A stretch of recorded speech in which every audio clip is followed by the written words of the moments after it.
सुखी संसारासाठी कोणत्या दिवशी मासिक शिवरात्री व्रत करावं? पौष महिन्यातील मासिक शिवरात्री गुरुवार 8 फेब्रुवारी 2024 रोजी आहे. या दिवशी शिव पार्वतीची पूजा केल्याने जीवनातील सर्व समस्या दूर होतात. फाल्गुन महिन्यातील कृष्ण पक्षातील चतुर्दशी तिथीला रात्री जागून शिवपिंडाची पूजा केल्यास अक्षय पुण्य प्राप्त होते. त्यामुळे त्या दिवशी शिवाची आराधना करणाऱ्यांचे दुःख आणि पापांपासून मुक्ती मिळते.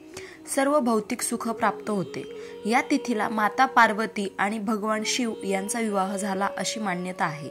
या दिवशी भगवान शंकराची पूजा केल्याने वैवाहिक जीवनात आनंद मिळतो आणि चांगला जीवनसाथी प्राप्त होतो.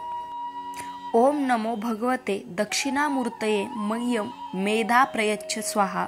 मासिक शिवरात्रीला या मंत्राचा 108 वेळा जप केल्यास नकारात्मक शक्तींचा प्रभाव दूर होतो, वाईट गोष्टींचा नाश होतो.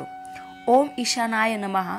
माघ महिन्यातील मासिक शिवरात्रीच्या रात्री तुपाचा 4 मुखी दिवा लावून या मंत्राचा 108 वेळा जप करावा. यामुळे वैवाहिक जीवनात आनंद मिळतो. नागेंद्रहाराय त्रिलोचनाय भस्मासराय महेश्वराय नित्याय शुद्धाय दिगंबराय तस्मै नकाराय नमः शिवाय. मासिक शिवरात्रीला शिव आणि शक्ती भेटल्या. या दिवशी महादेवाच्या मंत्राचा जप केल्याने योग्य वराची प्राप्ती होते. ओम पार्वती पतये नमः. विवाहात अडथळे येत असेल तर मासिक शिवरात्रीला शिवशंभू मंत्राचा जप करावा. त्यामुळे लवकर विवाह होण्याची शक्यता निर्माण होते. हे सर्व मंत्र तुम्ही एका कागदावर लिहून याची उपासना केल्याने नक्की इच्छित फल प्राप्त होते. रामकृष्ण हरी.